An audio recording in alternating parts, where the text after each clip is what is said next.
কামাল নামাজ পড়বে না? আজ না ভাই, পরে পড়বো। তুমি কি জানো কিয়ামতের দিন আল্লাহ প্রথম যে আমলের হিসাব নেবেন তা হলো নামাজ? রাসূল সাল্লাল্লাহু আলাইহি ওয়াসাল্লাম বলেছেন, বান্দার আমল থেকে সর্বপ্রথম নামাজের হিসাব নেওয়া হবে। চলো ভাইয়া, নামাজ পড়তে যাই।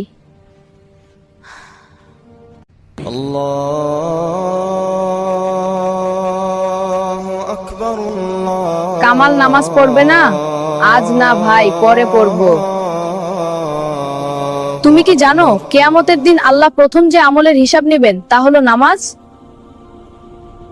রাসূল সাল্লাল্লাহু আলাইহি ওয়াসাল্লাম বলেছেন, বান্দার আমল থেকে সর্বপ্রথম নামাজের হিসাব নেওয়া হবে।